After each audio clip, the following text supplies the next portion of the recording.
What's up, my friend? Not a thing. Busy week. Glad to be here. Yeah, for sure. We're about to head down to the Psychedelic Science Conference, which is a propitious time for us to be having this podcast because your new book, Stealing Fire, definitely touches on a lot of the psychedelic elements. It does indeed, and this that conference seems like it's going to be a bit of a kind of national. It's like the Psychedelics Olympics. Yeah, for sure. Yeah, it's incredible. I went in 2013, and it blew my mind. And this time, I'm coming a lot more prepared, making a lot more contacts. It's really outstanding, and the advancements in the field, from the scientific perspective of the clinical research that's gone on between 2013 and now is just staggering. Yeah, exactly. I mean, I think the biggest difference between 5 to 10 years ago to 20 years ago was there was a lot of well-meaning psychiatrists and psychologists, people in the helping professions, advocating for the efficacy of psychedelics and other kind of interventions. And now, if you look at the roster of who's speaking, if you don't have a PhD and you're not conducting clinical trials, you're probably not on the calendar. Right. And that degree of increased rigor and people coming at it from within the academic disciplines, not from without, and then trying to kind of cloak it or wrap it in this. Yeah, because the source of information was from someone like Earth and Fire Arrowwood. It was Arrowwood.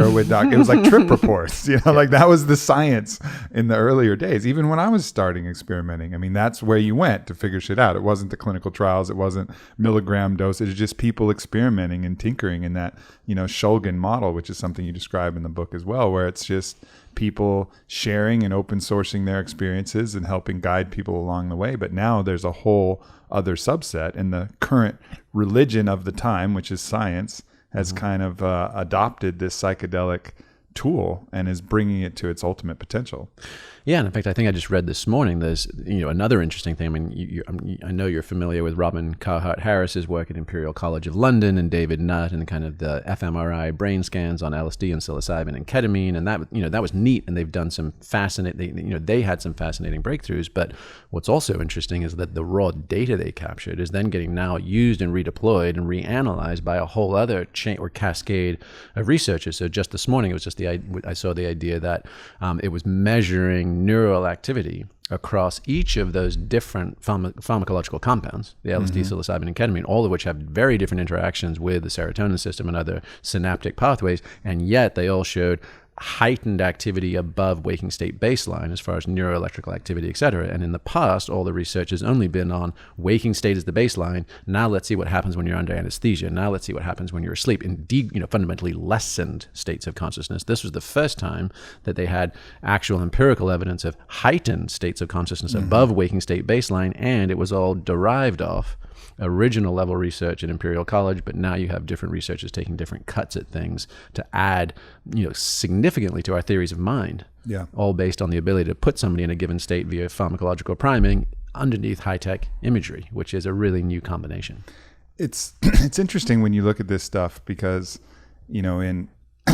when you're starting to mess with these massive forces of the brain and elevate and get yourself into peak brainwave states and shift the, kind of the blood flow around and change the way that the brain works, it works on so many different conditions. So the traditional drug model of you have this one thing that cures this one thing and that's all you get, that's not what we're seeing here. We're seeing, these compounds that affect consciousness biomechanically through different means, but having just a whole downstream cascade of benefits that's beyond anything that we've known in the traditional, pharmacy drug model.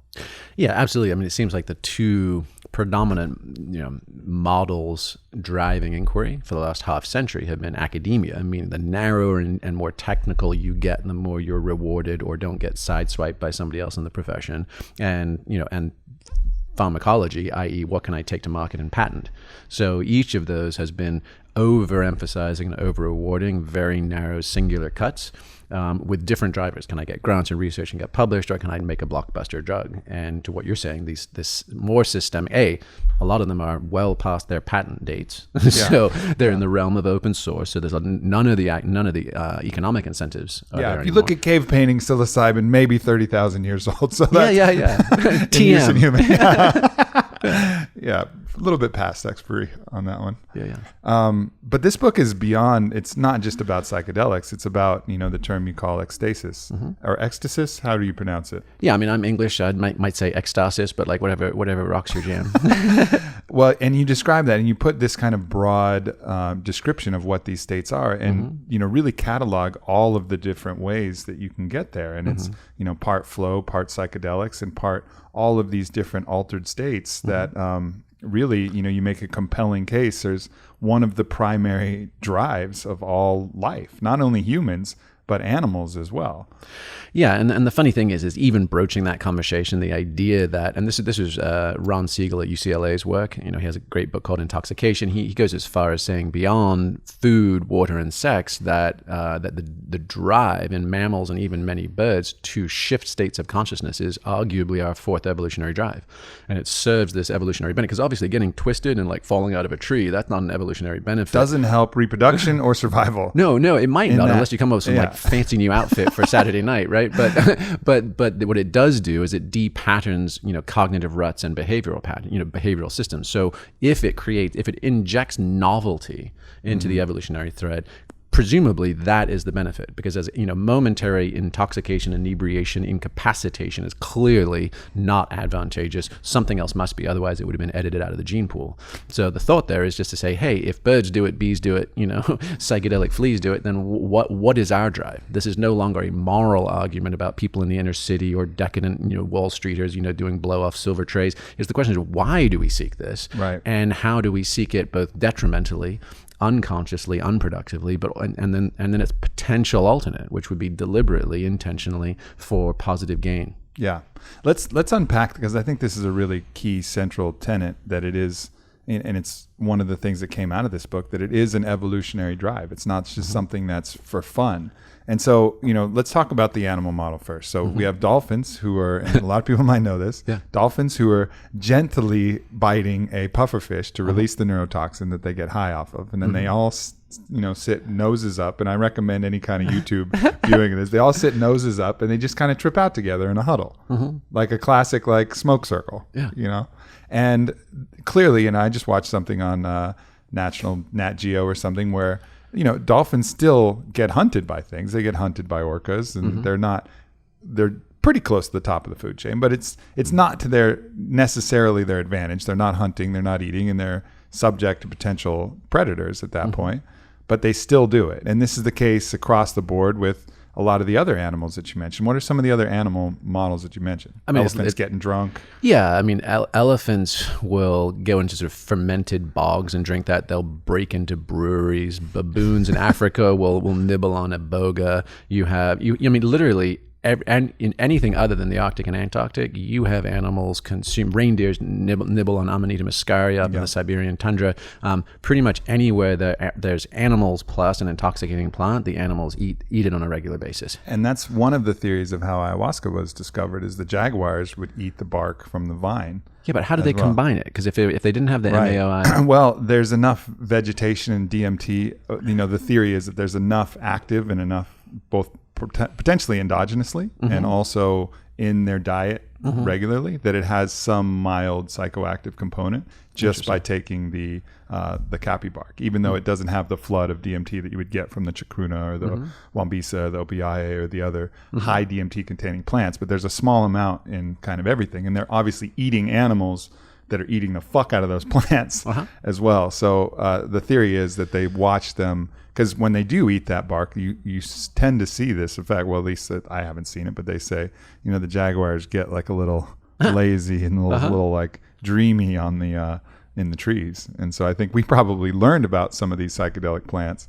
from the animals. I mean, the iboga story that I heard was that it was a porcupine that was gnawing on the iboga bark, that it was near a trap, and the porcupine ate the iboga bark, and then the chief's wife ate the porcupine and then just started tripping for 2 days and had visions about the weather and all things. So we learn a lot of our cues from the animals. But to get back to the central point of all of this is that it's, the evolutionary advantage of the depatterning and And that's something that I've noticed in my life, and I think we've noticed in a lot of the humans that have done the same model, is it just shifts your way of thinking about things, which can lead to massive advantages.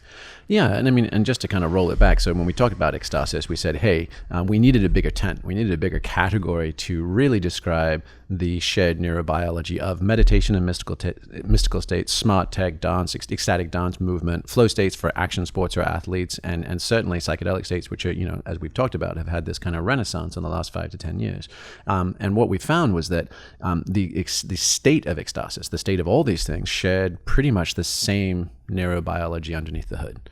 And that was a slowdown in brainwave activity. That was a deactivation of the prefrontal cortex. It was a shift from stress chemicals like norepinephrine and cortisol into kind of pleasure-producing, learning-enhancing neurochemicals like endorphins and anandamide and dopamine and even tryptamines in some instances. And that signature really was like the Rosetta Stone. You realize, like, oh wow, meditation was obviously for sort of pious and saintly folks. It was monks and mystics, and psychedelics were hippies and ravers, and flow states were action and adventure sports. And you could have those populations walk down the street and never give each other a second look. They were all very different subcultures, different tribes, different languages, different biases, and and different approaches to that experience. And then when you realize, oh wow, we're all fiddling with the same knobs and levers. There's a shared there. That let us take a fresh cut at how big this movement is. And when we did the research, it's the altered states economy. How much time and money are we putting into just shifting our state, trying to pursue that fourth evolutionary drive? Is $4 trillion. That is a quarter of the U.S. GDP every year that we're spending just trying to change the channel on consciousness, which does give sort of proof to the query. How essential is our desire to shift state? Because these days, you were talking about, ayahuasca cultures, the Guarani, any of the indigenous tribes that have made that a part of their world. Around the world, indigenous cultures have always been polyphasic, which is just the anthropological term for like multiple states of consciousness: dreams, visions, possessions, trance states, right? Ritual states. They all treated them as valid streams of information. Post-French Enlightenment, scientific materialism, those kind of things. We went to a super monophasic culture, which was just 5 senses, waking state reality was the only thing that was quote unquote true. And what we have found is that that's become a prison house. And so the diseases, 1 in 4 of us on psychiatric meds, anxiety, depression, suicide, all of the, the diseases and deaths of despair that we're now seeing in the middle class, all these kind of issues, can be traced back to the inability for us to turn off our self-consciousness. Right. And the inability to change that channel. So you combine that, our current contemporary malaise, where we've hyper-developed one channel of awareness, with that fourth evolutionary drive, the innate desire to try and change the channel. Yeah. So first of all, for people, there's a couple things to unpack here. First of all, for people saying, yeah, right, that's not, ecstasis is not the cure. Probably my audience is all for it. There's like maybe five new people who are like, whatever. But, we are showing in that same empirical model that in multiple states, whether it's surfing to treat PTSD, or whether it's psychedelics to treat depression, or all of these things that you mentioned, are actually being treated by a variety of different forms of ecstasis. It's happening not just theoretically, like we're proving the model, not just anecdotally, but also clinically. Yeah, absolutely. And it's interesting because as we wrote this book, we really made a conscious effort to have it not be sort of a substance advocacy book. That's being done. There's plenty of people writing very intelligently about the psychedelic renaissance, from Tim Ferriss to Michael Pollan to, a bunch of other folks. We're like, that's done. That's actually not that interesting. What was interesting for us is to say, hey, the bigger, it's the knobs and levers of all these approaches. They give us all more access to shifting state. When we shift state, regardless of how we got there, we heal trauma in profoundly accelerated rates. We increase learning and creativity in demonstrable and measured amounts. They're like 200 to 500%, which is, off the charts, quite literally. And we increase connectivity and collaboration. And these are validated, multiple studies, multiple different mechanisms of action. So now you suddenly realize, oh shit, $4 trillion, big market, big economy. We're doing it. We're throwing a ton of time and money at this unintentionally. And this stuff works. So now what could we do if we reallocated, right? How much time and attention we put on this deliberately, and what would be possible for all of us? So let's go to the 4 different, qualifications for ecstasis.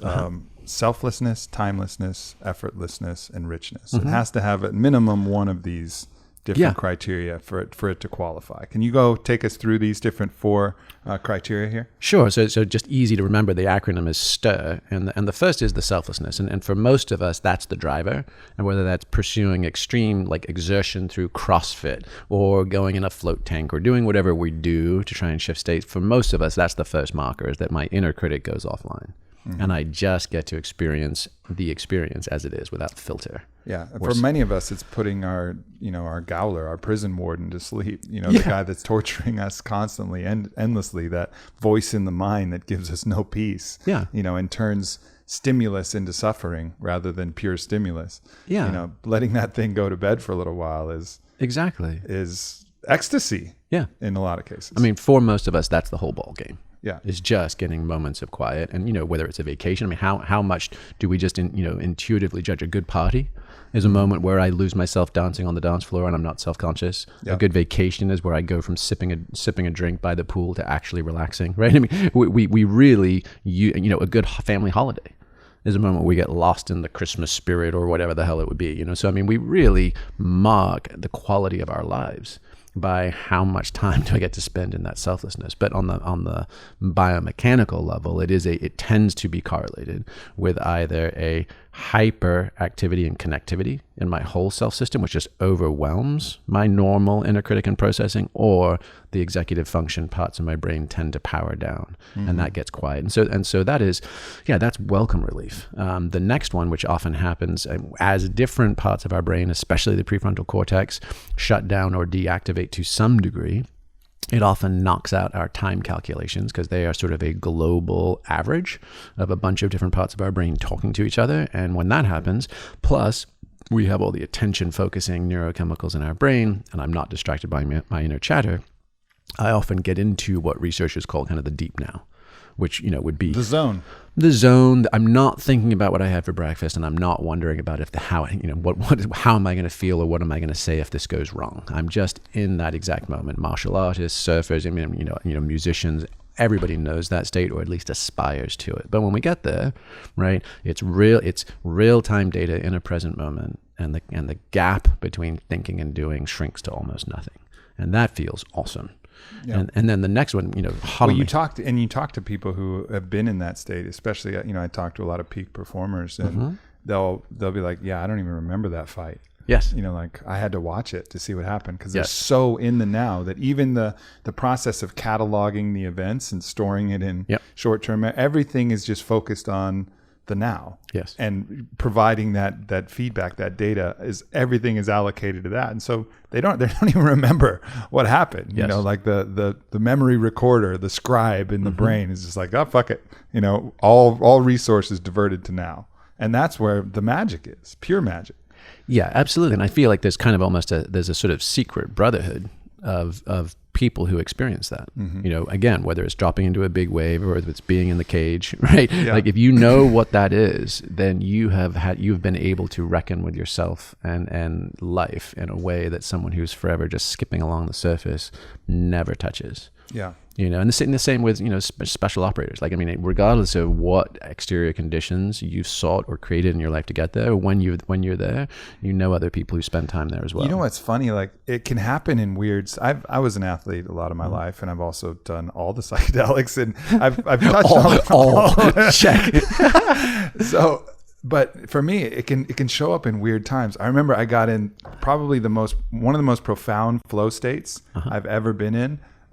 Was on a mechanical bull recently. Oh, nice. So I was on a mechanical bull, and it was a combination of really wanting to impress Whitney, because she had a bull rider friend who was there. Oh, sweet. so it was like, it's this combination of like me really wanting to impress her, and so the stakes were high. It wasn't just like, fuck it, I'll get on the bull. Like I really wanted to do it. So I think in classic flow state, having the stakes matter is definitely one of the triggers.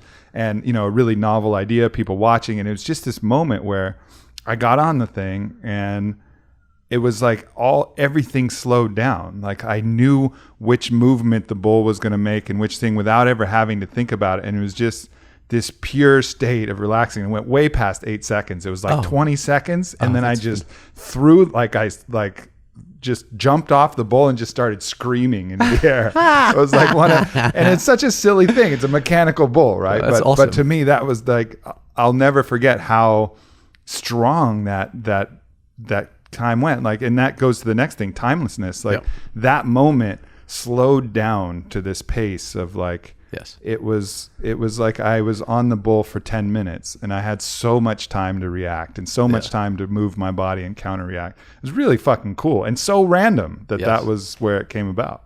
Yeah, exactly. And I mean, you could make a case that, you were kinesthetically paying hyper attention to all the sensory inputs, but you weren't wondering what Whitney was thinking in that moment. You weren't wondering how much of an ass you'd make of yourself if you landed face first. Yeah, if my brain was activated, I would have been fucked. Brain was gone, and you were just getting. I mean, this is a cliche of agile business and certainly also special operations, which is actually delay tactical decisions to the last possible moment, so that you have the most information available. Yeah. If you do your 5-year plan 4 years ago, you're fucked by the time that moment actually shows up. So the idea is like, when we get driven into the deep now, we are dealing with the highest quality data possible to make rapid, accurate decisions. Yeah. And then like what you just described, like you got off and you howled, right? You were super duper juiced. Yeah. Like that's the effortlessness piece, and the because of all the pleasure and learning reward chemicals that flood our system, to say nothing of the subjective relief of losing the inner critic and just the hell yes, I'm in the zone. It massively reinforces the desire and drive to do it again. And in the case of super intense ones, and certainly psychedelics are no exception to this, it's not always like high fives and superhero powers. Sometimes it's the feeling of just being swept up in something way bigger than, it's the not my will, but thy will. Yeah. Right. And there's a degree of effortlessness that happens with the loss of self-conscious executive function and control. And those three, the selflessness, timelessness, and effortlessness, typically they all point to the final one, which is arguably the reason for any of it, which is the information richness that comes. Mm-hmm. And this is one that remains a mystery to me, as far as like truly, where does this seemingly non-ordinary, hyper-organized, incredibly insightful and perceptive information feed appear to come from? We'll kind of leave that one for a subsequent exploration. But and Sam Harris would kind of do a very clinical kind of neuroscience breakdown of a lot of this is just the illusion of and constructs of consciousness arising in our mind, that kind of thing. But the flip side is that at a minimum, we consciously process 120 bits to 150 bits, of information a second. That's half of it. You're listening to me. And our retina processes up to 11 billion bits. So even if you say, hey, somewhere between 160 or 120, 160 and 11 billion is a shit pile more information that's flooding past us at all times, and just paying attention to a little bit more of that when we let ourselves get out of the way, that alone is more than enough bandwidth to say that accounts for all the supernatural experiences we have. Yeah. If you chose to take it further and you said, hey, also we are DNA and binary encoded information systems, and we can potentially access. The whole body is receiving information. And then we can unlock that as well. Hats off. And if you wanted to go full Rupert Sheldrake or Teilhard de Chardin and say that, or Plato with the ether, if you wanted to go into morphic resonance field. The sort of any kind of metaphysical extrapolation that there's something beyond ourselves that we tune. In fact, funnily enough, even David Eagleman, the neuroscientist at Stanford, has talked about our brains being sort of radio antennas or receivers for mind, which sounds suspiciously Sheldrakean to me. But so you've even got top neuroscientists saying maybe we are receivers, and maybe there's an outside source of information. I don't have a particular dog in that fight, but I'm endlessly curious about it. And that information, particularly with trauma and the innovation and learning and all these things that happen in these peak states, that seems to be the why, which is we gain access to more information that becomes typically, when we connect the dots, inspiration. And if we put it on the ground in our lives, can become transformation. Yeah. And that 3-step sort of feels like the validation as to why would we bother with any of this stuff. Well, look, everybody who's accomplished anything, artistically or been at their best, it feels like it's not coming from you, and they used to call that the muse. The muse came to visit me. It's this idea that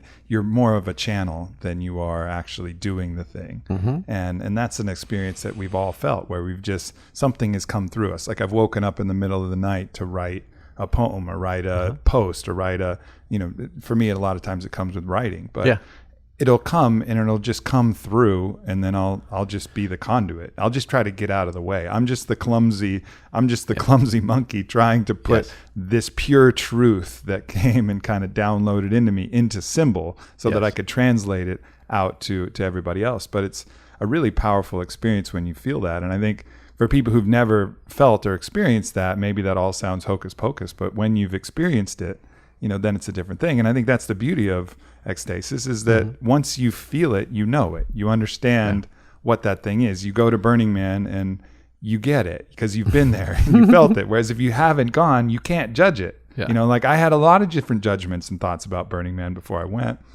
What the fuck are they? They don't matter. I wasn't there until I was there. And then I really allowed myself to experience it. Then you can make a call. And that's the thing that separates this from a religion of any sort, which is I'm going to tell you what's happening and I'm going to tell you this, and you're just going to have to take it on faith. We're not saying take it on faith. We're saying you can feel this. Like all of us can conduct the experiment. Yeah. Go check it out. Let us know what you think. Like, does it feel like you're downloading information from somewhere else? Does it feel like you're unlocking a part of your brain? Whatever you feel, like just go and do the own experiment yourself. Yeah, exactly. And that's where we would kind of, advocate, especially with the psychedelic renaissance is just a simple example, simply because so many people can reliably create a non-ordinary state shift. And it doesn't require 10 years of meditation or a decade of martial arts training or some of the other more traditional kind of lineage practices. So, excuse me. So what we're having happen is more people, you referenced Arrowhead, right? I mean, more people are coming up with trip reports, coming up with their own descriptions. And so we're getting kind of a big data approach to the big philosophical questions. And it used to be some dude with his hair on fire would come down the mountain and be like, I just talked to God, trust me on it. And if his hair was super duper on fire and he got a bunch of groupies early, and it became persuasive, then he might start a religion, not just a cult, and if he didn't, if he got killed in some spectacular fashion that advanced the mythology, maybe next thing you know, you've got a world religion. But these days we've got this kind of agnostic Gnosticism, which is to say the agnostic part is, Sam Harris 101, right? Don't believe everything you think. But the Gnostic part is a direct experience of whatever the fuck's going on. And we're now getting to a critical mass. We're not just a few hundred, people are doing it, but tens of thousands and hundreds of thousands of people. In fact, I think there was one research, there was an NIH piece that said, I think 1 in 10 Americans are now using psychedelics on a regular basis, and their self-reported reasons for doing it are self-understanding and experiences of transcendence. So it's not even decadence. It's not like rah, let's go party. It's that people are literally conducting the experiment for themselves. And when you do that, it tends to massively deprivilege demagogues and people who would want to claim the mic and say, here's my singular interpretation. This is capital T truth. And you mentioned in the book the hyperspace lexicon, which is where you're coming up with common terms. And I didn't even know this existed till I read the book, where you're coming up with common terms for these experiences. Because one thing I've noticed that's been really helpful is people know that I'm, I've done a lot of psychedelics and I'm, pretty aware of what's going on in that space. So I have, it usually comes at weird times at night from weird people. 1 a.m. from this guy. All block cap text. You're like, no. All right, I know what's going on. And I'll talk to him. And most often, some form of paranoia has set in. And it's paranoia. People are out to get me, this kind of idea of, which is kind of the risk of getting spun off. If you do psychedelics in the wrong environment, you aren't prepared, you're worried, the fear kind of creeps in. And, it's always very comforting for them when I go, oh, okay, so it sounds like you're experiencing the classic. I was like, this is the classic. This is where, when most people get spun off, they get spun off into this realm of paranoia. And it's like, it's totally normal, man. This is like, and I created my own term, which I called the classic, which is that spin out experience involving paranoia. And when they hear that, it really relaxes them. They're like, oh, wait, so I'm not the only one that it's done? I was like, no, man, this is the classic. Like, you're experiencing the classic. And then to have like a whole set of terms that people can experience and say, oh, okay, this is where I thought I was king of the universe, and I was the most important being on the planet. Like, oh, let me look at the lexicon. Oh, that's described as this. For sure. Okay, cool. Now it helps put things in perspective. And we tried to address some of that in that last chapter on kind of the user manual. Of just like, it's not about you. like hypermanic egoic inflation, the check, like don't fall in that one. It's not about now. Don't get into this extremely false sense of immediacy and urgency that the end is nigh. Don't be a bliss junkie. Like once you've had these experiences, like trust that actually the stoic stuff, our friend Ryan Holiday, right?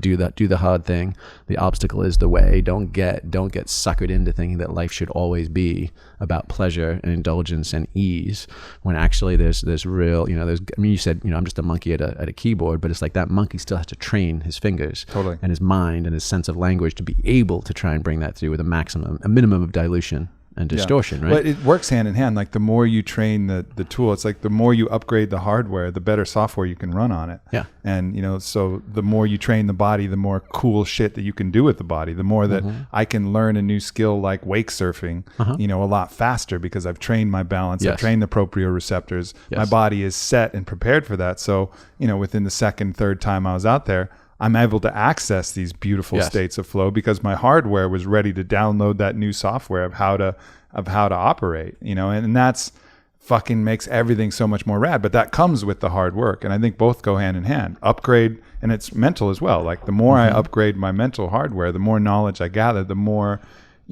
complex and cool these downloads can become. So I think that's a really important message. Yeah. And the more we tend to retain when we come back from those spaces. Yeah. Because certainly like just even there's the concept of intoxication or sort of overwhelm. There's substances like alcohol which just flat fuck knock you out. They just poison your body and you end up numbed and ataxic and all these kind of things. Yeah. But a lot of times with other compounds, people, when they get floored by them, it's not actually that the chemical is interacting with their system. It's that there's just too much information for their conscious state to process. So they almost go into a state of dissociation. They're like, and so they act all weird and goofy, or they flake out on a couch or that kind of thing. But if you can clear that stuff out, and you can actually get a clean read on the signal, transcribe it, and then retain it as you come back into waking state consciousness, your learning goes through the roof. And then like what you said about wake surfing, learning just becomes a choreography of data at that point. None of the blockages are there. It's like if I went, if you and Whitney went to learn salsa or something, right? And you hadn't moved your body and you weren't integrated and you had like totally tight hip flexors and you also had a puritanical sense of your sexuality as a male and all these things. You got some sexy little Latin girl trying to teach you to swivel your hips.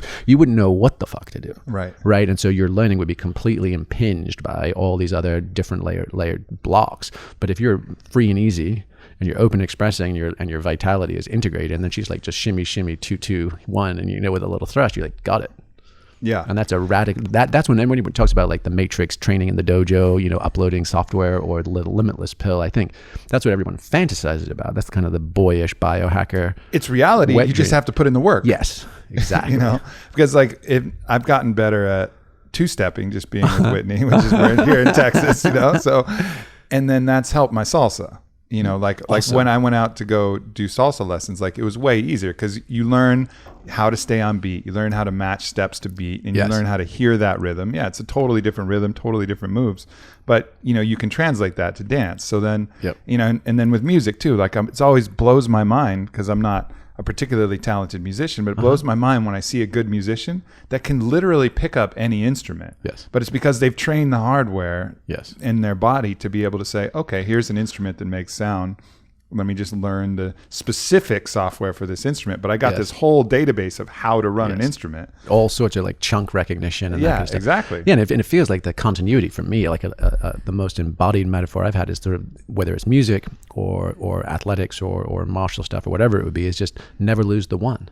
Right. And as a musician, you realize, like where the one is in the rhythm is the further away, like the more I can hold that as a drummer or a guitarist and venture out and voyage, but come back and hit it, right? The more satisfying that is as a musician and as a listener. In kinetic arts and in physicality, it's, as a snowboarder or a skier, can I spin a double, a double cork and stomp the landing? The one is, where's my center of gravity? And, and do I hit the landing? And the more we can play with that, And the same with psychedelics. I mean, the Grateful Dead were awesome in that respect, because what would they do? They'd go way the fuck off the one, right? And they would take people on these, people could offload their consciousness into the bass lines, into the polyrhythm, and then come back to this earthy, rootsy chorus. And everyone's like, oh my God, I'm home again. That was awesome, right? That was a 15-minute adventure. So you can go anywhere we want as long as we never lose the one. That to me is a really fun way to think about just playing with this stuff. Right. Yeah, that grounding, when I've been in a place to help guide people through a psychedelic experience, I always set like a grounding cord, which is them identifying and finding their consciousness in their heart, 9 layers deep in their heart, a single white, 9 layers, 9 dimensions deep, 9 layers deep. Yeah. I learned that from Hamilton Souther. I don't know particularly why 9, although the South American shamanic culture has 9 dimensions. Okay. And the 9th dimension is unity, singularity with God, or that, source, whatever you want to call it. They don't really care about the nomenclature. It's the all life, the all light. So I'm presuming that's why he chose 9, because that's our piece of the singularity. That's our piece of source that we carry as our consciousness, that one facet of the infinite diamond that we have.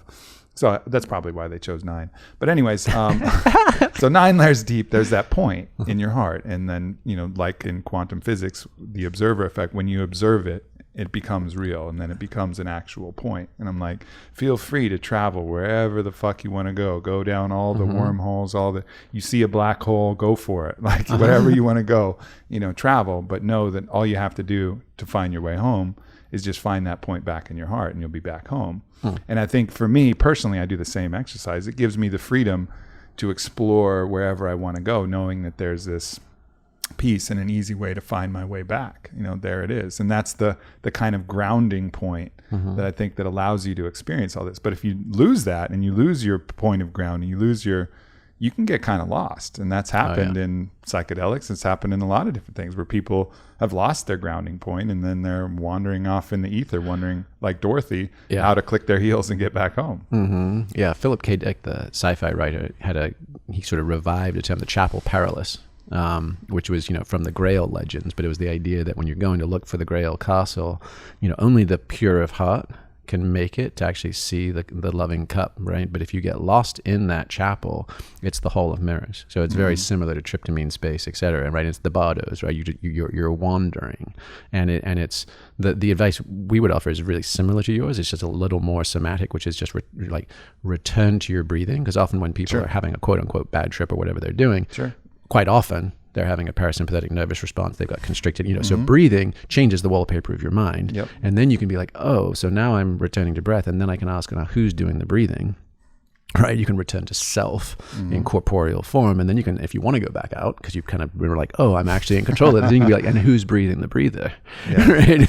And then you can go back out into your adventure, but you've just had a quick little huddle to get your shit together. Yeah. Breath is that. It's such a powerful tool. It's like the rudder. It's the rudder of our whole life, and it'll happen automatically. But the minute we decide to take control of it, then we recognize again that who we are, this force of life in control of this amazing human spaceship. And so that's it's also a really important technique. Patanjali, the founder of modern yoga, he said, it was a beautiful phrase. He said, breath is the umbilical cord to the universe. Yeah, makes sense. That's beautiful. So there's other areas here that you mentioned that may not be completely intuitive to people, and that's sex. And one of the things that I've commonly thought about sex is that it is one of the easiest and most classic ways to get into this kind of flow state, state of being where you're out of your head. Now, bad sex, you may be thinking about all kinds of things. You may be thinking about how long you're going to last and if you're pleasing her, and that's not or you're pleasing him or whoever, whatever your thoughts are, all of these things that can creep up in your mind that would make sports not fun or make anything not fun. But when you get in that right flow, and the sensation is overwhelming. I mean, you have the overwhelming richness of sensation, and then you experience all of these things, selflessness, this kind of unity that forms, timelessness. You have no idea how long it's been going on, effortlessness. It's just two people moving in unison. And that's beyond just I guess that is the sex. So, but a lot of times people think about like just the physical pleasure of it, but it's not just a physical pleasure. It's the whole body organism pleasure that can come from this act. And I think that's what, the Eastern sexual mystics understood with Tantra and these different things, how to use this as a vehicle, not just to get your rocks off, but to get your brain off. Yeah, and I mean, the funny thing is talking about anything. Talking about sexuality, talking about, drugs. You have to be like, okay, these are just blunt instrument categories that are so broad they are useless.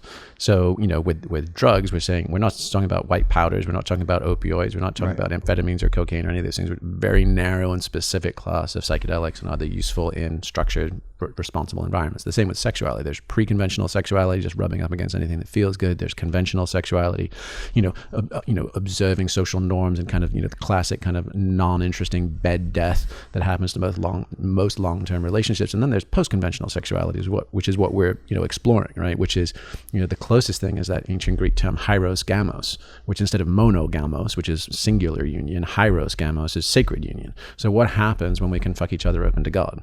Yeah. Right.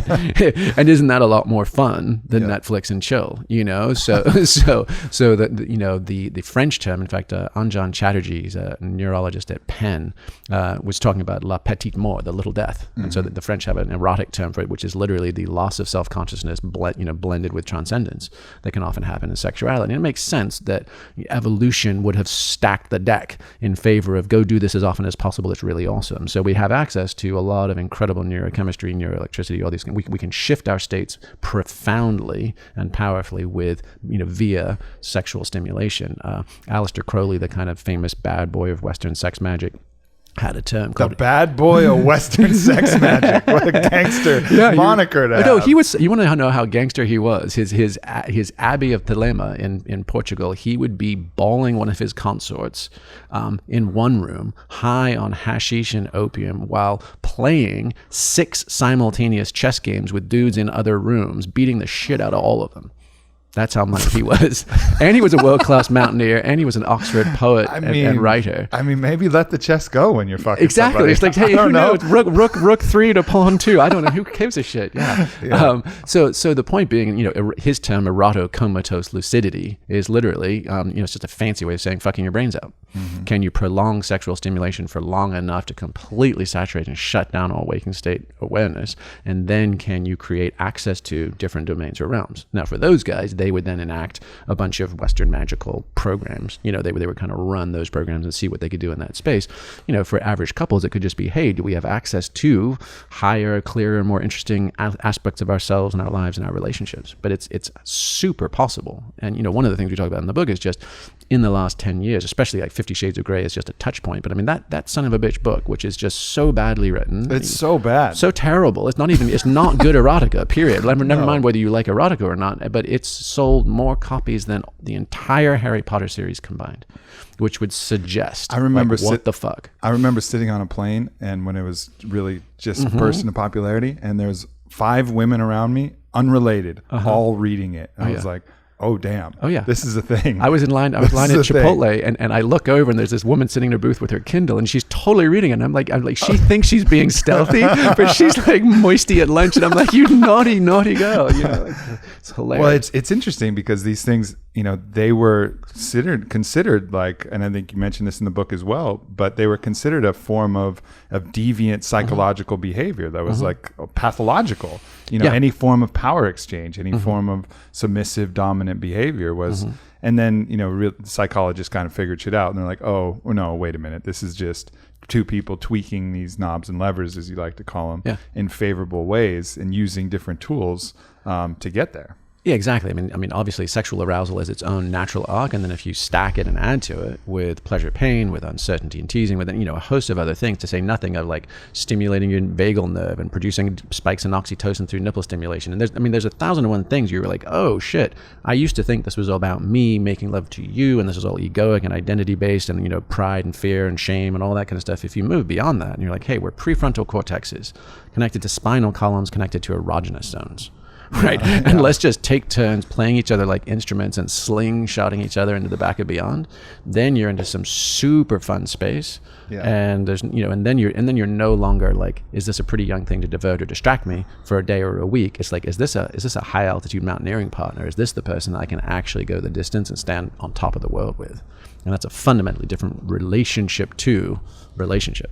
It's so funny how we have so many of these buttons that we can press, but there's taboos that have shrouded so many of them, and it's so crazy that we don't actually press them. Like, oh no, we can't do that. Like, oh, spanking and clamps and no. It's like, well, have you pressed the buttons? Like, do you know? It's like you got to download a new video game, and you're like, no, don't press that one.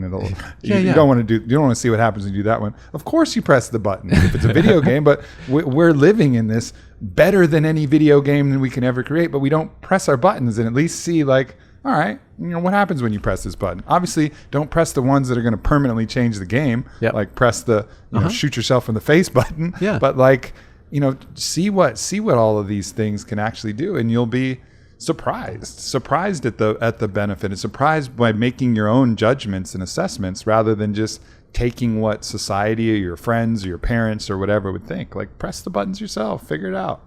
Yeah, and that brings it back to, because invariably, in a book where we're just kind of laying out the facts and the research, we get a lot of people like, ooh, wow, that's kind of edgy, or ooh, wow, not sure about this. And it's like, look, that $4 trillion, we're already doing it. We're just monkeys throwing shit at each other and smashing the keyboards, hoping to come up with some poetry. And you're like, hey, all we're saying is here's syntax, here's grammar, and here's a potential way to sequence these things together in ways that deeply serve, are profoundly ethical, grounded and responsible, right? And we could do all this stuff on purpose. And strangely, what we've noticed, and this is even with friends, to say nothing of like colleagues and just general readers, is there are so many people that play in the realm of seeking ecstasis, seeking sexual experience, seeking chemically enhanced experience, seeking other state experiences. And they do it, but they haven't actually clarified their social norms and moral codes. So they color outside their own lines. They didn't erase the lines. And so, like a friend of ours who's a devout Catholic who would just go out and whore with the best of them and get hammered and all these things. But he would still be fun. He hadn't undone his Catholic encoding. He just ignored it until Wednesday confession and then felt horrible, right? And you're like, dude, what is that? So there are people that go to Burning Man and do every substance under the sun, but they're not doing it intelligently. They're not doing it in service to God. So you're like, that always baffles me, is that people will go seeking these things, but they haven't actually examined their own belief systems and the sort of societal superego stuff. Or they'll wait till they're drunk to do it. Yes. Like they really want to explore their sexuality, but they have to get hammered to give themselves permission to do it because of some judgment they would have, or they, take some judgment that their friend group, their peer group, their parent group, their religious beliefs would have, and they internalize that. And so by getting drunk, it gives them the permission, to do these things. But then drunk sex is diminishing. It's like dampening the lights on everything that you could be experiencing anyways, so they're almost, sacrificing a great amount of the experience in order to give themselves permission. Just fucking give yourself permission out of the gate. Is it going to harm anybody else? No. All right. Is it going to harm you? No. Okay. Fucking try it, man. Yeah. Experiment. And exactly. Because when people say, oh, well, I have to get drunk in order to have some kind of freer or wilder sex, or then it's late night and that's when we pop whatever pills going around because we're finally, just no inhibitions. So you've got 2 or 3 sort of crossing the line movements, and then you actually instead say, well, hey, what if you put 7 of them together? What if you what if you combined like super conscious psychedelics, absolutely, kinky sex, badass music and movement, and people were like, oh no, shit, that's off the chain. That is so debauched. And you're like, no, it's not debauched. Just because you did the first 2 or 3 unconsciously doesn't mean if you did all 7 on purpose, that makes it twice as nasty. It could be completely clear, like Jedi gameplay. Yeah. But most folks still have social judgment, morality, and shame that's way deep in their code base that they never bothered to examine or pull out. I think one of the things that helps with that is the materialist reductionist approach. Like, let's go back to kinky sex and the power exchange dynamic.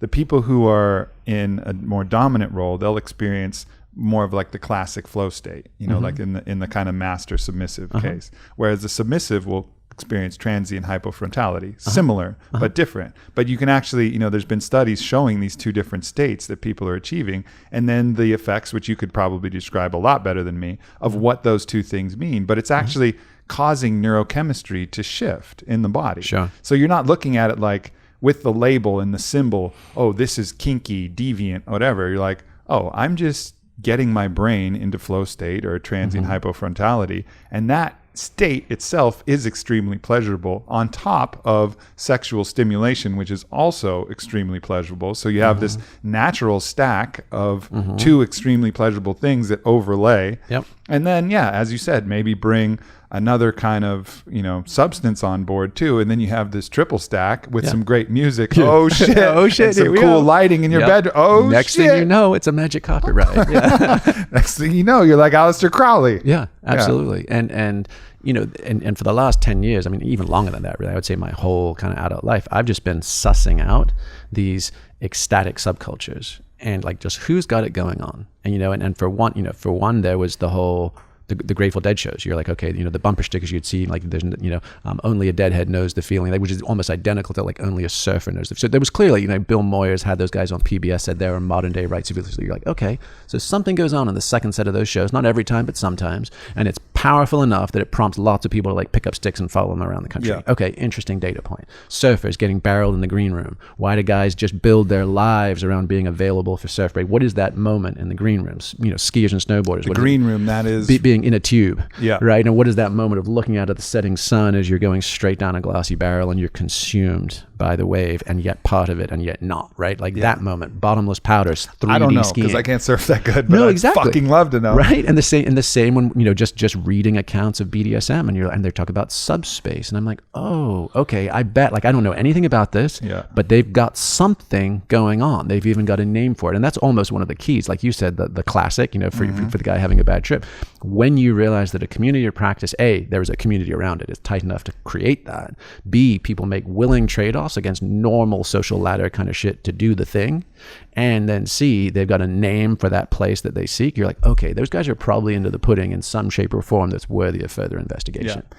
I have to say, though, as open as I am to all of these different things, as many buttons as I've pressed, I still have my own limitations and taboos that I could transcend as well. Like, for me, taking the submissive role in a sexual encounter is so counterintuitive, and I think goes against not only my natural inclination, but my idea of myself. Oh, for sure. Right? So that, and I know in my head, and my friend, I've had friends who've talked to me like about this and be like, man, you should give it a go. You should try it at least. And I'm philosophically, I 100% agree. Like, yeah, for sure, I should put on a dog leash and have someone with me and figure it out. Like, for sure, I should. If I'm going to be there and saying like, yeah, press all the buttons, see what's going on. Like, I should be able to press that button. But man, I'm hesitant to go press that button. I'm hesitant, and it's silly. And I should probably just transcend it and do it. And just see what it is and realize that I'm going to be okay. Yeah. It's going to be all right. I mean, David Data, right, famously said you got to be able to take it up the ass to know God, right? but if you put that, I mean, other than him being like provocative Tantra guy, Joseph Campbell, right? I mean, the later stages of the hero's journey, because most people just know that on the most superficial level, but like one of them after like woman is temptress, so you don't get distorted by feminine sucker, like either sexy women or weed or whatever it would be, like go back into the womb space. Then, the reconciliation with the father, Luke and Vader. But then after all that is the sacred androgyne. And that's the androgynous one, right? That's the Vitruvian man that is integrating in the masculine and the feminine. So yeah, absolutely. Like you, I would imagine, clearly you've developed and cultivated lots of the masculine ascendant. Yep. Right? And what is the receptive feminine to balance it? And what does that do to our nervous system, our circuitry, and our psyche? Yep. Is potentially rich terrain, even if it would be the last thing either of us would sign up for, Right. So, but, and I guess that it's a good point to have that, when you're talking to people who are really hesitant to do anything, I think it's important for me to remind myself, like, all right, there's still mind forbidden territory for me to transcend and overcome. So don't get all high and mighty and say, look at me, I pressed all the buttons. Look at you, you're all repressed. Like, we all have our own areas. We all have our own struggles that we have with this. And it's important to remember that. So when you have your friends out there and your other people who are hesitant to even let go at all, they won't dance, they won't do anything except drink beer, drink Budweiser, and that's really their only outlet. Like, have a little sympathy for these constructions of the mind and allow them, don't force them through, because that can lead to really bad circumstances as well. Like allow those things to crumble by observing how much it's affecting you in a positive way, rather than trying to like shoehorn them through some ecstatic experience. Because I'm so guilty of that. And I know, me too. I've done that many times. And sometimes it works. Yeah, sometimes it's a disaster. The best cautionary label I've heard for that was one of my mentors. He said, Jamie, be careful of therapeutic aggression. Change, damn it, because I need you to, versus that's where you are yourself. Absolutely. Yeah. So where do you, you talk a little bit about Burning Man, which is a really, it's an experience where a lot of these different things come together, from sex and music and psychedelics and all of these different state shifting mechanisms, and art, movement, and community, light, fire. I mean, all of these things that just transfix us. It's so incredibly overwhelming to the senses itself. Yeah.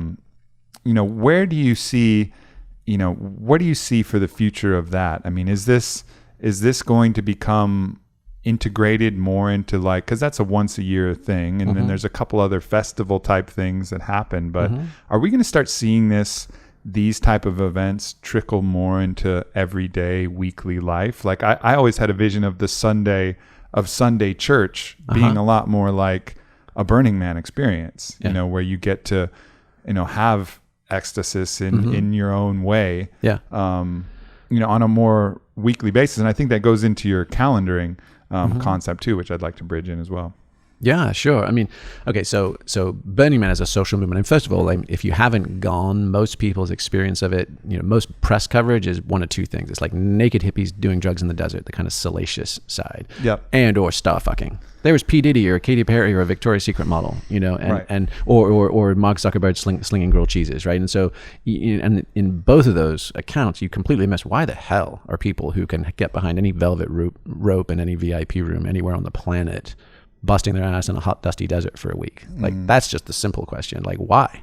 And so, I don't think I'm unique in this perspective, but it's arguably the most potent, large, collective, transformational ritual on the planet, with the exception of maybe Kumbh Mela in India, which is once every 8 years or whenever it is, right? So the idea of it being what you were saying, a contemporary, mystery cult, right? But not cult in the sense of Manson and Jim Jones, but just cult in the sense of, a body of practice around a shared ecstatic experience. That is a very powerful thing, and it's spilling over into everything from fashion to Hollywood movies to EDM culture and stage design to a bunch of other things. But now that said, if you kind of juxtapose it against like the contemporary megachurch, so sort of evangelical Pentecostal Christian religions that have created these huge communities, and they're vertically integrated through the week. I mean, it's not just church on the jumbotrons, it's dating and bowling and parenting classes and bookstores and cafes. I mean, they've done an amazing job articulating the needs of their community. So the question is there a post-conventional, ecstatically oriented variant or version or mutation of that? Yeah, that's the question I was asking. That could emerge, right? Right. Out of that Burning Man initiatory experience. I mean, hopefully, and I mean, honestly, that's what we're doing with our flow dojos and that kind of thing, is to create body-brain training centers that serve as ecstatic spaces at night, Thursday through Saturday night. Sunday morning, it's liturgical dance and sweat your prayers. So the intention there would be, I think it's ripe. I think it's crazy that it's the most traditional spiritual sort of, torchbearers that are the ones that are actually innovating community and scalable community and business and infrastructure these days. Because it almost feels like that's always the challenge with people who pursue the ecstatic path, is they become quite often not that interested in the Monday morning. And it's the sort of ant and the grasshopper kind of thing, right? And so the studiousness, industriousness, the drive to exert in 3D reality and move matter around and build stuff isn't always as pronounced in the people that are just coming back from the back and beyond. Yeah. Yeah, that makes sense. I mean, because there's, I guess also the beauty of Burning Man is there's no cars. So no one's, I mean, you can drunk bicycle ride, but remarkably, like I was there and people are blasted on every different compound and you just weave through like everybody's on self-driving bicycles. Like I didn't see any crashes, I mean, maybe one crash, but it was really remarkable how together everybody is. And then And I think it's because alcohol wasn't the predominant drug of choice there. I mean, people are sipping on some beers, and you know, we had a big dance circle, and all of a sudden somebody gifted us a bottle of Jim Beam underneath our pile of sweatshirts, so we like drank that. But that's not the main thing, and I think that makes a big difference. But then when you go out to a regular club experience, which can have the music and the sound, and everybody's just hammered, it's a much different vibe. You have to guard yourself in a different way, you know, whereas in Burning Man I can be totally relaxed and free and trust that no matter how many beautiful half naked girls I'm with, I'm not going to have to fight anybody off. Nobody's going to come, you know, and I'm going to have to be Silverback and say, don't you come over here, rah, you know, which happens at the clubs when there's that alcohol charged environment where people are hammered and they don't know their boundaries and they get aggressive. And it's just it's difficult to find, and even in raves and stuff like that, there's a blending in a lot of these places that you just don't see at Burning Man. And I think that's part of that is the choice that they made for such a remote fucking place. Yeah, and also the I think there's a couple of things that help that. So it's clearly which substances dictate which channels of consciousness people are on. Yeah. And alcohol, I would say, is pretty much low. I mean, it's associated with all sorts of obvious stupid shit like date rapes and everything else and aggression and blah, blah, blah. So take that out of the equation largely and you're going to have a different vibe. But the other thing that's, I think, super interesting about the place is the decommodification, meaning we don't do brands. So people don't wear clothes. They don't have, you know, even RVs get pasted over, whether it says U-Haul or whatever. So the idea is like we're essentially doing, you know, people are doing their collective best to remove the superego or the social norms. And then you come into a place where the architecture is completely off the charts. You're like, wait, this could be like 5th century, like desert throwdown, or this could be the 25th century, like Starship Academy. I can't tell which, right? And so that sort of, you know, you're there on the corner of every when and never was. And your super egoic identity structures of what brands do I wear and what tribe is mine, all this kind of are just blown to the wind. And then everybody, instead of the super ego, the oughts and the shoulds, the norms, are actually deliberately inhabiting archetypal versions of themselves. So here's my name for the week that's completely different than my regular name, and here's my costuming, and here's how I'm going to show up. And that gives people, I think, permission, especially combined with repeat ecstatic experiences that they're sampling throughout the week, to come back from those states and then actually get into their muscle memory playing archetypal theater with a bunch of other people who are all on the same jam, right? Is significantly different than just shooting the moon at the club one night, right? And getting in your fancy car or your Uber and going home and waking up in the morning going, oh shit, what, you know, who spilled the beer, and, you know, on the couch, right? Yeah, it's a really, it's something that I think we could all benefit from cultivating more of those environments. Because I remember I recently just had a dinner party where I tried to cultivate that at the house, and I have a beautiful house for that. But the problem is we had this fire troupe come in. They're fire dancers, and they were putting on a fire show outside. It's like 10 o'clock at night, you know, but they were playing music outside through their speakers as they were doing their fire show. And 10:30 p.m. knock knock knock, cops at the door. You know, right? And it's like, it's hard to find, even when you're cultivating that environment. It's like the rules of the regular world, you know, can kind of impinge and find you. And I think creating spaces that are safe, like Burning Man, and creating laws and ideals where cops aren't the antagonists of ecstasis. They're there to help keep you safe from people who are looking to make you unsafe. You know, and I think so. As the laws change, as the cultural norms change, I think that'll open up a lot more possibility where the real world, you know, and the current moray of culture doesn't kind of impinge upon what you're trying to do. Yeah, I mean, when it happens effortlessly, it seems almost unavoidable.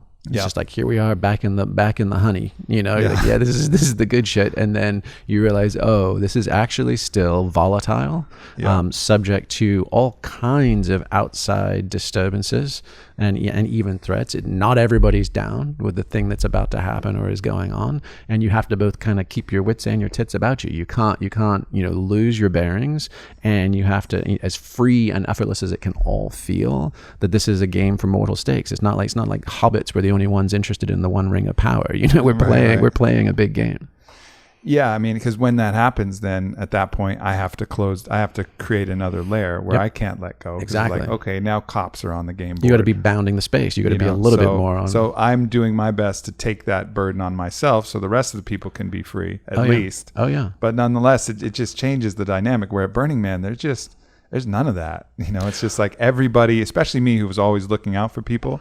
You just know that everybody's going to be all right. Like there's that saying, the playa will provide. Like it will. Like you can totally lose somebody in the middle of the fucking desert. They'll find their way to somebody. Oh yeah. Worst case scenario is they fucking wash up against the trash fence. They have no idea what fuck happened to them. They've gone into a deep dive, like belly of the whale, and then the sun fucking comes up, and the first place they find towards civilization is the temple. Yeah. And I mean, I wish that experience for everybody. Like all my friends, like my experience is like 2 a.m. I just wish I could teleport everyone I love to right here in the middle and just be like, just check this fucking out for 15 minutes and realize there's no playbook. And this is all self-organizing emergence. I wish that for fucking everyone. Yeah, no doubt. Let's talk about the calendaring, because I think that's a cool point to make, to how to make this, bring this into your life. So talk to us about that piece. It's very practical. Sure. So, I mean, this is what we would call the hedonic calendar, which is basically just the art of sort of fine-tuning and scheduling your buzz right through the year. And the reason, just to kind of back it up, there was a great book by a Pulitzer Prize winning New York Times journalist called Salt, Sugar, Fat a couple of years ago. And he was basically saying, hey, the food industry has hacked those three flavors, saltiness, sweetness, and fat. And that's why we have TGI Fridays and the Cheesecake Factory and these 1,500 calorie gut bombs and Krispy Kreme bacon cheeseburgers and that kind of thing. And, each of those were completely rare and novel taste sensations for almost all of human history. And salt was an essential mineral. You had to get it or you'd die. Sweetness was berries and honey and very rare and perishable. Fats, again, super perishable. You got nuts and meat fat and all those kind of things. So anytime we came across them, for all of human history, the signal in our brains was get as much as you can while you can. Yeah. Right now we have all the big food conglomerates just dialing that in, and we can't help ourselves. We literally can't help ourselves. So we know 70% of American men and 33% of American kids are now obese. That's fucked up. We spent more on diet products for our pets than we do on developing nation food aid. Sure. Right. So we've completely gone off the rails with those needs. So back to food, food, water, and sex as our drivers. Same with online streaming pornography. To your point about not having to play the silverback, when has a pimply faced teenage boy had access to unlimited sexually available mates, even digitally? Never. So it's a whole different rabbit hole for sure. Whole different rabbit hole. We used to have to. We would be sharing magazines that somebody would borrow, steal, somehow get from some random source. Or you sat in the shadows watching the alphas get them all, for your whole life, right? So when we've taken off the natural checks and balances of access to these things, including ecstatic states, right? We have to realize it's important to put additional checks and balances in. Otherwise, we just go off the rails. Yep. So, again, access to these pleasurable states, precipitating them in the past was super rare. It was often confined to a priest class or a shaman class. I mean, not everybody got lit. Wasn't there, to this point, wasn't there some study that someone did, maybe it was John Lilly, who allowed a baboon to experience orgasm after orgasm? It was the rhesus monkeys. Yeah, it was Lilly. The rhesus monkeys. And so he opened up some kind of button they could press to orgasm? Yeah, basically he did sleeve guides into their brain down to their sexual pleasure centers. And he realized, I mean, this was back in the early 50s, he realized ahead of anybody that ejaculation, erection, and orgasm are all distinct neural circuits. So that's a newbie, right? Yeah. So, and that's also cool for like future training if you're interested. But he also realized, okay, now left to their own devices, a male rhesus monkey will stimulate the orgasm lever 18 hours a day, will crash out for 6 hours, wake back up and go straight back at it. Like that's all he'll do. He's totally good with that. And so that actually became a CIA. They were looking to co-opt that for for mind control. Just give people the orgasm button and then take it away. Pump fake. What do you want to tell me what you need to do, right? I mean, so that idea is, once we have access to this stuff, which we do, at this point in time, we can blow ourselves sky high 7 ways to Sunday. And so the question is, what do we do about that? And how do we manage and mitigate it? And in the past, right, there were sort of right-hand paths. Those were the orthodox paths, thou shalt and thou shalt nots, and they were guided for the lowest common denominator of society. So if some dumbass would fuck it up doing this, we have to put a rule, thou shalt not. Yeah. Right. The left-hand paths, the tantric paths, all those kind of things were always for a very elect few. And it was the fastest path to waking up with the lowest success rate. Because it was like breaking the sticks off bottle rockets and still hoping they go where you point them, right? But it's a very potent path, which was basically saying, if it feels good, do it. And so the question is how do we incorporate the techniques and technologies that used to be left-hand path right? All the ecstatic practices without putting it in the ditch. Yeah. And so the hedonic calendaring is basically saying, hey, stack rank everything you choose to do, ranging from your daily supportive plateau practices like yoga and flossing your teeth and sitting for 15 minutes with, a brain FM or a meditation practice or whatever it would be that's just generally positive and you can't do too much of generally unless you're like OCD, right? And then say, okay, now I want to build up that foundation. But the ring the bell moments, right? Whether that's getting high and making love to your partner, whether that's going out and dancing, whatever, whether it's, a mountaineering expedition, some ultra marathon, whatever it would be, take your pick of a Vipassana retreat. How often can I reliably put those into my life where they're positive and they're not discombobulating? Yeah. Right. And so that's when you think of what do I do once a week? Think to reclaim the Sabbath, right? Have half a day once a week that is dedicated to optimal vitality, well-being, and insight. Once a month, give it a full day. Once a quarter, give it a weekend. And once a year, give it a week. And that's kind of your classic kind of bucket list sort of goals. And you can basically put all of your ecstatic practices, figure out how positive are they, how risky are they, how expensive are they in every way, and then put them in those right categories. And then you have a chance to kind of create like a flywheel, like a potter kicking the wheel, and it starts spinning and builds up momentum, and then you can throw a pot with that momentum. It's kind of like if I can stay connected to my ecstatic self via discipline practice, then I can build momentum towards burning off, right, and transforming who I am. Now the kicker there is that you put all that, you actually start getting momentum going, and it can get fast in a hurry, faster than you'd think if you were just erratically stop starting. So the other part of the hedonic calendar is how do you know if you're actually kidding yourself, including your practice partners? Because if you got a couple of buddies or you got a romantic partner and you're all in it together, you might kid each other. We might be totally codependent enablers. So you can't always trust that the people around you are keeping a clear head. And that's either. why you mentioned the hedonic fasts. Exactly. Taking a time. And I remember I did one of those through a South American spiritual practice called a dieta, where you meditate with a certain plant. Yeah. And you're not even supposed to, not only you're not supposed to eat any foods that taste good, everything's super bland. You're not even supposed to, not only not supposed to have sex or masturbate, you're not even supposed to think or dream about sex or masturbating, or think or dream about these foods, spicy foods or anything. So it just removes all elements, and you can just sit with yourself. It's an incredibly powerful experience. But that's, I think, a really great check and balance there, is like, can you let it all go? Can you give it all up? And then make sure you really hone in, bring all of that giant circumference that you've built, that gravity, hone it all back into the center, the tightest centrifugal force, like you said, throwing a wheel, form it back down to that original lump of clay that's perfectly balanced and is not spinning and shooting water and dirt everywhere. And then from there, rebuild it back up. And I think that's an important message. Yeah, and ultimately, I mean, that notion of forbearance or abstinence, like do the Lent thing, do the Ramadan or Yom Kippur, like leverage off existing cultural traditions, make your own New Year's, back to school, whatever the hell it is, but do 30 days cold turkey. And that's coffee, chocolate, whatever all of it. Yeah. Right? Everything that you just have routinely in your life, and just watch how twitchy you get. Right, and that's a new data set. And then you don't play the game, because most people, if they start even unintentionally like cobbling together a kind of ecstatic or sort of guerrilla tantra kind of life, they're like, hey, let's cultivate this stuff and let's learn and grow.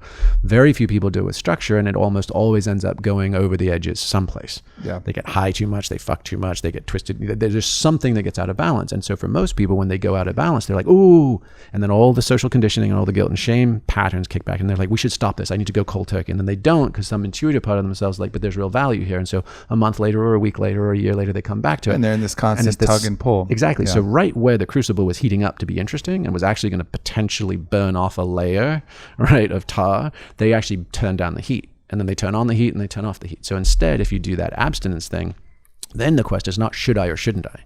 It's just, do I move it to the left or the right on my calendar? Mm-hmm. So now I get to steer while keeping my wits about me, acknowledging the excesses, acknowledging the close calls, but I'm not second guessing the entire project every time things get hairy. Yeah. I remember, I studied classical philosophy, and there's obviously the Stoic school, which people know a lot about, but then there's the Epicurean school, which people sometimes confuse for pure hedonism, which is just seeking as much pleasure as you can at all points. But they actually really did this. They calendarized it and realized that if they were getting drunk and having orgies all the time, they would be hungover, and the pleasure of that experience would diminish over time. Like what Jason Silva says, hedonic tolerance would set in, and these things would become less pleasurable. Plus, they'd have to experience the displeasure of the hangover, which would counterbalance the overall pleasure of their life that they would experience. So most of the life of an Epicurean was eating fairly simply, having a glass of wine, reading in their garden, getting some sun, going for walks, exercising, these things that are generally healthy practices, these daily practices. And then every once in a while, you know, that classic moderation in moderation, every once in a while they blow it out and just have a fucking crazy night and trying to reach the peak of that ecstatic state. And I've always, you know, found that was something that I could, you know, resonate with as well. Most of the time, eat clean, do it, you know, keep it together so that I can enjoy the everyday experience of life. And then every once in a while, let's see if we can shoot the moon. Exactly. You know, let's see what kind of stars we can wrangle in hyperspace. Exactly. Yeah. And it's that contrast. I mean, it's the same with like most folks are just stuck in distress. They're in just kind of a fibrillating state of kind of constantly on, constantly off, never really clearly zero or focused. And the idea is like, knock that shit out. Get into deep recovery and foundational practice, and then eustress, the positive stress, right, of the peak experience, the real challenge, whatever that would be. And so, I mean, even in sort of Burning Man community or whatever, I'm baffled by how many people do a whole bunch of substances in weak quantities and often contraindicated in combinations with each other. And you're like, well, what are you doing? Like, why are you all, like every weekend you're doing a little bit of Molly and a little bit of K and a little bit of that and a little bit of weed and a little bit of that and then a late night, maybe a little bit of blow if someone has something and no one's getting anywhere interesting ever. Yeah. But they're taking the toll on their chassis. So it's like, why not live like a monk for 9 months and then, like you said, go shoot the goddamn moon and remember what you saw. Hell yeah. Everybody, I can't more strongly recommend a book than this one, Stealing Fire. Fucking awesome. And Stephen Kotler, and you wrote it. Stephen Kotler's great. Definitely follow his work as well. How can people keep up with you besides just reading this book and going to, I think there's a website associated too, right? Yeah, so the book is just stealingfirebook.com. And then our larger organization where we kind of put this on the ground in online trainings and real live events, skiing, kite surfing, mountain biking, plus neuroscience and practice is flowgenomeproject.com. Beautiful. Thank you, my brother. Thank you for everything you do. Thank you for putting this out in the world. Be safe. Have fun. Love each other. Let's all make this place a better place to live, everybody. Awesome. Thanks for coming by, brother. Thanks, Aubrey. Yeah.